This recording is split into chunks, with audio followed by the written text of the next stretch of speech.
Well, I think in terms of relationships, which is specifically what we were talking about, I came upon this understanding of the three principles in the mid 90s. So probably around 1995. So however many years ago that is now, you do the math. um, and I was an anxious, very insecure person. I had tapped my resolve and my resilience many times in my life, but relationships were either I was either if you looked at my relationship history, you'd see it's either dead end or dangerous. That was it was either or. And I don't want to go into my entire childhood, but just let's say that I learned some things conditioning wise because of the experiences I had growing up that clouded my merry mind, my merry mind is my conditioning, my habits. It's all of we all have the personal. And I made very poor choices in relationships. Not to say that there weren't some good qualities in the people that I was choosing, but there was, I was led by unseen factors in my conditioning, I guess you could say, that I didn't know I was compelled into. And I never did any actual like therapy on that particular thing. When I found the principles, I just started to rediscover uh, beyond the merry mind. I discovered the universal in me. I discovered my true self. And so once that started to happen, that ball was in motion. I started to feel so much better, so much more secure. The anxiety disappeared after a time completely and has for 30 some years. I get nervous and insecure sometimes periodically, but nothing close to the anxiety. And yet, even though I was feeling so much better, living from a beautiful feeling, decided to go into the helping profession so I could share this with people. I was in a long-term relationship at the time, and it was a dead end one. And I started to see it with more and more clarity. And I ended up getting out of the relationship. And it was such a relief. And nothing against him. He was a nice man, but he just wasn't, we weren't, a really good fit. He didn't see it that way when we broke up. But anyway, um, and then it was interesting to me because even though I was still growing and deepening in my understanding and working with my once mentor, now who was my kind of colleague, but still we would have good talks, about this stuff. And I just was still, then after I was out of that one, the dead end one, I was chasing after danger again. So somehow, even though I had really transformed, I still hadn't seen what I needed to see. I don't know exactly how to explain it, but my merry mind was still way in the background, in the deep part of my brain was still kind of, influencing my decisions. Let's put it that way. And I didn't know that, but I did. And I also didn't know how to stop it. But deep down, I knew that I needed to. And I knew that it was possible. I just didn't know when. So the grounding that I'd already gotten, it's like, I don't know what's still going on with me. I must still have stuff to work. I don't know. But then I finally reached a point where I was done. And I had been searching, dating all kinds of different people, some really fun, but I was listening to myself and saying, nope, I'm sorry, this isn't going to work for me because it just wasn't. They were lovely people, interesting people, intelligent men, but I just knew deep down this isn't working for me. So I thought, well, something in me is letting me know that. Isn't that interesting? Then I got kind of hooked into this dramatic on and off thing. And finally, I put an end to that. I was like, I reached the point of no return. And I said, no, you're not doing this anymore. You're just not. And I closed the door and I kept it shut. Then it was just, I said, you know what? I don't need a relationship. By now, I was in my late 40s. So, no, never been married, never had children. Still never been married, never had children. But anyway, we'll get to that. And I was in my late 40s, and I just decided, it just occurred to me from, I would say, my wisdom. It's me and my dog, then Zach. I've only been a mother to canines, not to children. Me and my dog, Zach, we're a pack of two. I have a home. I have a career. I have family. I have friends. I'm fine. I'm happy.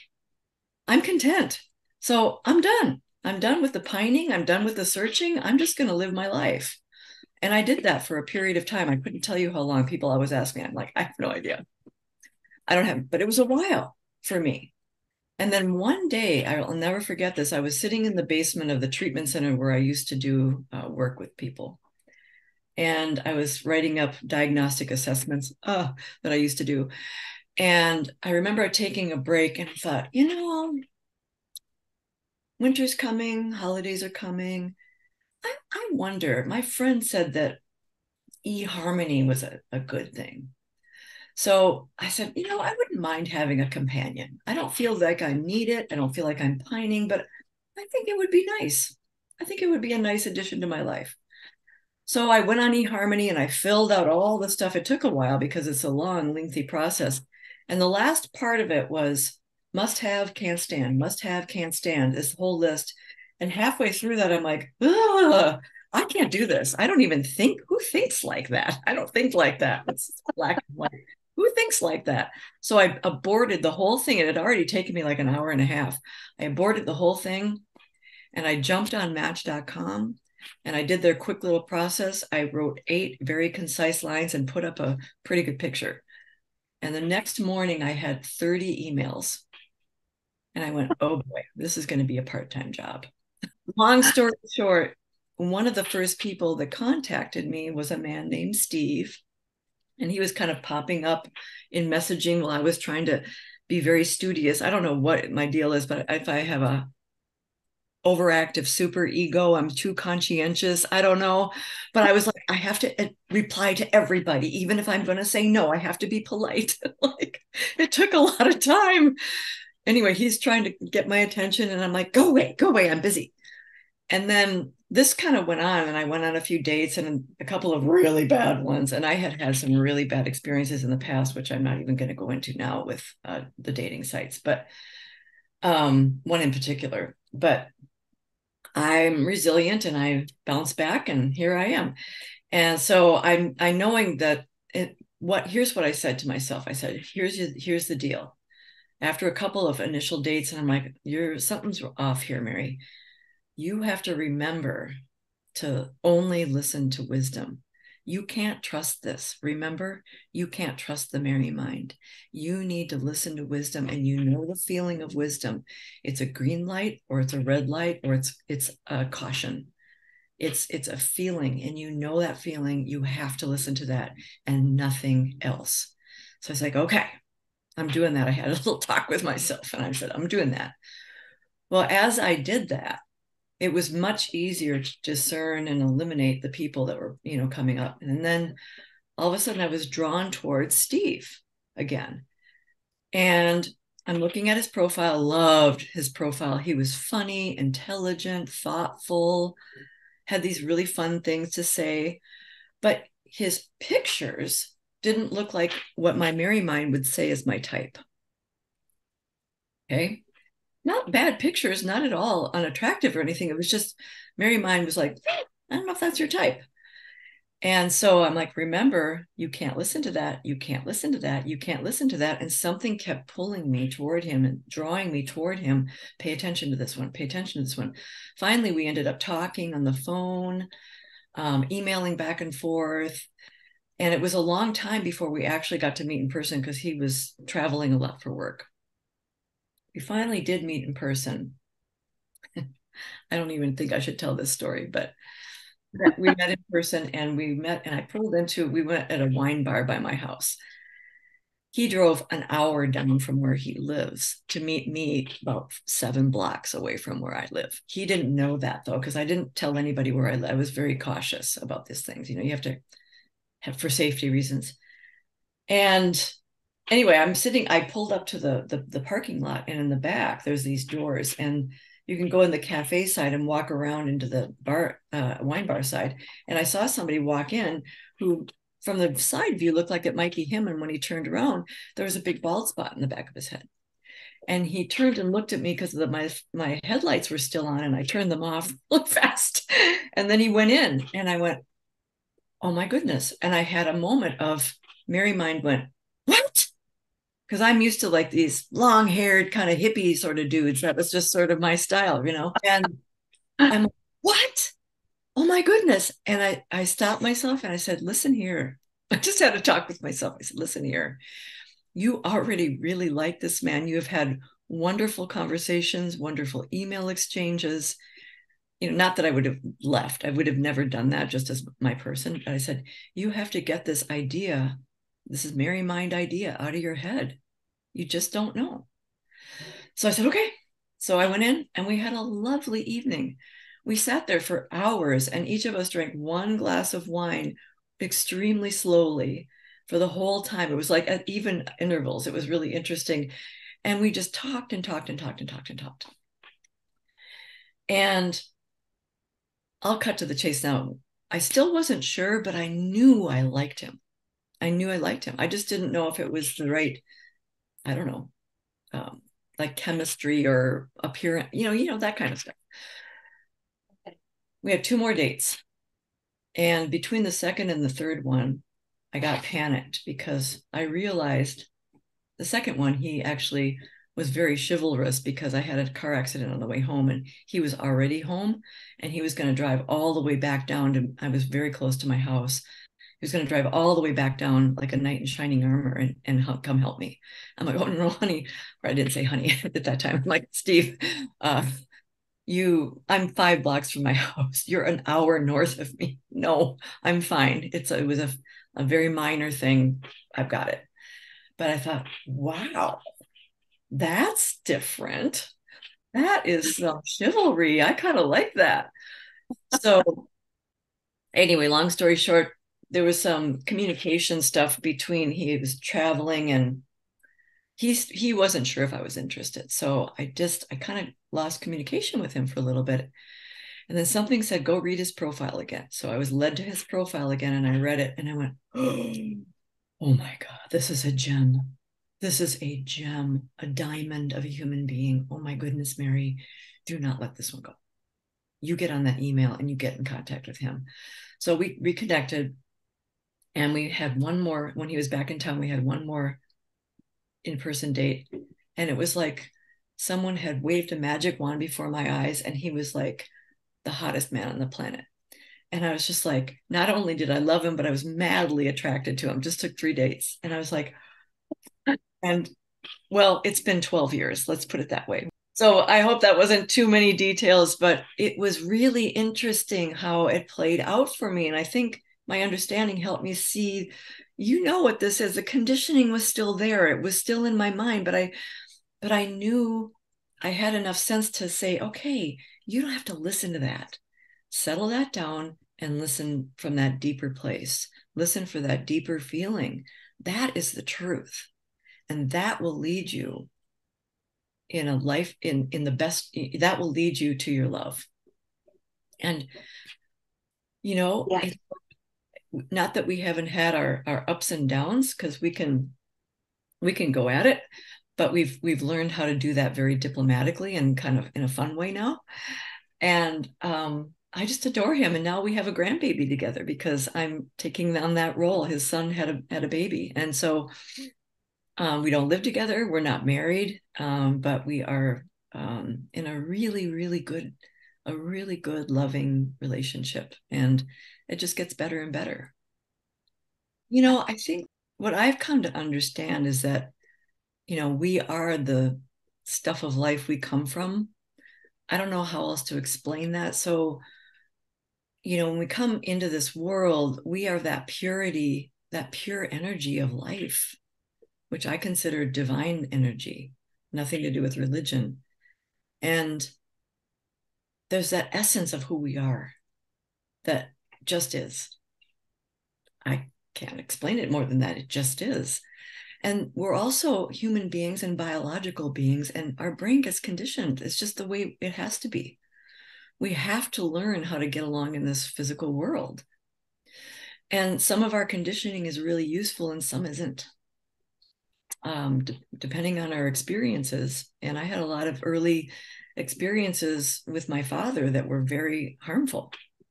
So I can't deny that. You know what I mean? It's like that's still in there, and it's so behind the scenes that it's not even visible anymore. And so I know, though, that when the personal settles down, or it's, when we come back to clarity, that essence of who we are is right there. And it's full, it's a beautiful feeling, first of all, or at least a peaceful feeling. And there's a sense of knowing. There's just a sense of knowing. Like if there's hesitancy, you want to pay attention to that. If there's what was that? You want to pay attention to that, because I just think this bigger part of us is talking to us all the time. I don't know how to describe it in, practical terms. I just know the feeling. The feeling is undeniable. And the feeling of green light is so different than me saying, yeah, let's make this work. You know what I mean? That's huge. And I've had other things that where and I've always been a very intuitive person. I mean, I think everybody has intuition, but I've always been very like in tune with intuition and perception. But I would know, I would sometimes override it. The intuition, the wisdom, they're all kind of part of that deeper inner knower in us, I like to call it. And that's our true nature. We are, our true nature is at peace. It's knowing, it's wise, it's resilient. That's just how we come. We don't have to learn that. It's innate. I think that it's always been allowed. My intuition has always been, loud, but I sometimes would override it still with the conditioning. And that's a choice, but it doesn't look like a choice in the moment, but it actually is. So when you start to understand how the mind works, then you realize, oh, I'm choosing to override this feeling. I don't have to do that. And so part of my learning curve was learning to just really trust it, that it's way smarter than I am. I can't explain that. I don't know how that happens, but I know it is. I am always in tune with, does this feel right or does this not feel right? If I'm making any decision, my beautiful dog would not be in my life, which is a whole other story, had I not listened to my wisdom, the voice of this wisdom coming to me, because I was trying to talk myself out of the whole thing. Steve would not be in my life had I not listened to my wisdom. I wouldn't have the home that I have had I not listened to my wisdom 24 years ago. So many other things I could say. The thing about it though is that whatever conditioning that comes up, the thinking that we're in, the personal thinking feels real, because all thought is brought to life, right? So it's compelling. And I think that what I've kind of, and I'm going to do some, I think eventually I'm going to do some essays on this, because, the more the brain research happens, the more it comes closer and closer to the principles as far as I'm concerned. But, what comes up is so compelling, but it has an urgency to it also. There's an urgency, which is a sign to stop. Urgency is a sign to stop. And the urgency, I don't know how to articulate this, but that gives me a clue that that's not that's not wisdom. That's not because wisdom shows up in a nice, more purity of a feeling. It's just a sense of knowing, like, yeah, let's do this. There's just no friction, there's no tension, there's no urgency, there's no hesitancy. It's just a pure, clean feeling. So we can't sort out all the thinking, and but we can listen to the feeling as our guide to know where that's coming from. Where am I? What's that? is that me or is that true? Oh yeah, that's my old stuff. That's my habit.